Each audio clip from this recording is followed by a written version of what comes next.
I'm going to do a quick vlog of my dog, Guy. He knows I'm talking about him. His tail will start wagging in a minute. We've had him for about 15 years now, I think. He's definitely the oldest dog in the village. I'm saying he's a she. That's how much I know about my 15-year-old dog. She's definitely the oldest dog in the village. There was another old dog, black dog with hardly any hair on it, who was like become Guy's husband for the past half a dozen years. But I come back to the village this year and it's gone, so gone, presumed dead. He's just a guard dog for us. And your Guy, yeah? He's old now. I think this is probably the last year we're going to have him, so I thought I'd better do a vlog about him. Some memories. What was I going to say about him? Nothing really. He's a good guard dog because of what he'll do. When anybody comes to the house, he barks. He barks at them, sort of scares them, but he's never beat a human being yet. He's had a few tear-ups with dogs, and he will never give up with a dog. He's never give up with a dog. He's had a tear-up in here when I was chopping the trees down for Dill's mother's, to move Dill's mother's house, and one of the lumberjack fellas brought a dog with him, and Guy and him just didn't get on, this other dog, and they had a massive big tear-up. And in the end, they stopped, they're both out of breath, and then the dogs wandered off outside our land, and Guy just didn't accept that. He didn't give him a good hiding, and he chased the dog down the road. You can't interfere with them, because if you interfere with them, you're just going to get bitten. So I just had to let him. It's not nice to see, I'll be honest with you, but you just got to let him get on with it. Otherwise, you're going to come off worse off than any of them. The only thing, two things he's scared of. One is roadkill road, because he got run over there maybe 10 years ago, and he literally, his heart stopped beating, all the blood was coming out of his nose and everything, and Dill ran across to see him. She said he was dead, but I think it was probably a shock thing, and she started whacking his chest, pumping his chest a bit, and she said then he started breathing, all the blood came out of his nose. So ever since then he's a real serious fear of roadkill road. And then, what's the other thing he's scared of? Oh yeah, fireworks. If somebody dies in a village, what happens when they have a funeral? They have all that sombre music going off, and then when they're burning the body, they sort of cremation over here. When they're burning the body, they let off fireworks to let the spirits in the sky know that somebody else is coming up to see him, and let him into the spirit world. So when he hears the sombre music, Guy, he knows that the fireworks are coming, and he is petrified of fireworks as well. Dan, money, come here. I'm just shouting to the other dog. Come here, sit, good boy. And he's petrified. Dan, money. Hold on, I've got to stop.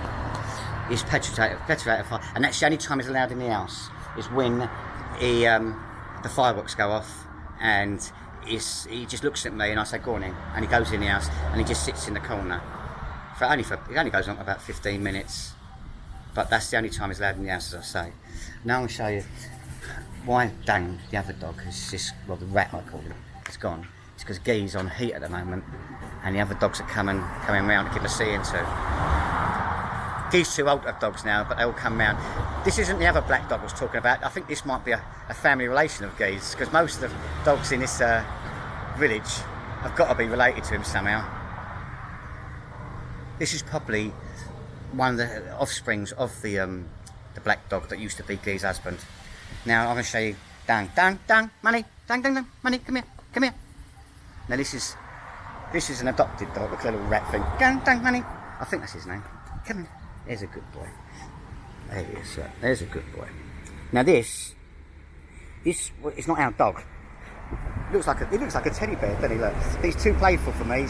He wants to bite all the time. And he's a lovely looking thing, isn't he? Lovely looking thing. But it's what it was. Gil's niece. I'll give you a long story about it, just to let you understand it. Gil's niece, like our other niece, was working in a 7-Eleven shop, and I paid for her to, again, like her other niece, to do the nursing thing. Again, she paid me back like her other niece. And then when she became a nurse, she became all posh. And the first thing posh people do is buy a fashion statement. And that is it. You're looking at it. A little rat dog. So she got hooked up with this other fellow who was quite posh.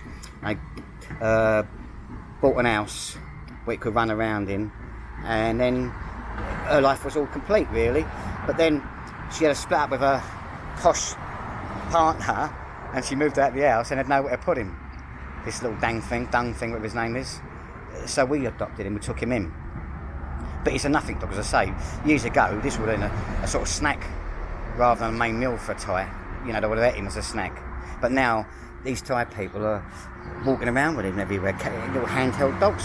Useless, really. They don't bite any, or don't guard the house. All you've got to do is feed the things. You know, waste of space, if you ask me. I mean, the first time he was here for about 2 or 3 days, when we took him in and his dills needs shut off, we fed him, but we weren't going to give him all that posh food. We just give him the food that he eats. He eats rice with whatever meat we're eating, if it's fish or it's chicken or pork or something, and we just mix it all up. And the rice obviously is the filler, and the pork fish is the taste of it. But this dog here, he turned his nose up for about 3 days. He wanted the tin stuff, the tiny little tin stuff. Little Caesar, I think they called it, Caesar. But he didn't get it. And he was walking around hungry for the first 3 or 4 days of his life here. And he realised he's not going to get no posher food than my dog gets. Why would I give... This is getting really old now, really old. Lovely dog. I used to take him for walks and all his legs was all strong here. All strong there, his back legs was all strong. But now he's just... I see all the skin hanging off. He looks a bit like me. His skin's hanging everywhere. I'll be gutted when he goes. Gutted. I don't think I'm going to do a vlog about that. But it's a lovely dog. Gee. The Thais couldn't believe it because I've got him to, he used to be able to sit for me, but I don't know if he'll do it anymore. Gee, sit. No, go on, sit. No, he won't do it. For about a year, he was sitting for me. He's probably forgotten it. Right, say goodbye, Gee. Wave goodbye. Down. He won't even look how dirty he is, scruffy. When he come here, he had all bows in his hair and this and that. He's a bit reluctant to come over at the moment because Gee's a bit snappy. Because all the other dogs are trying to do him. Look, this one here. Go and get him, Gee. He wants a piece of the action, this dog. You've got to shoo him off the land.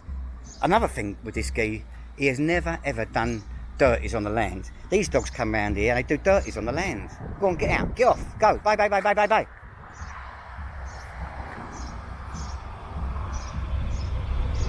Look, Gee, bye. And he'll do his whoopsies on the land. Gee, he never does it. I don't know where he goes, he must have a bag somewhere. Right. It goes to school. Alright, I've got to go now. That's a vlog about a dog and a rat. Bye. Have a great day. Vlog soon.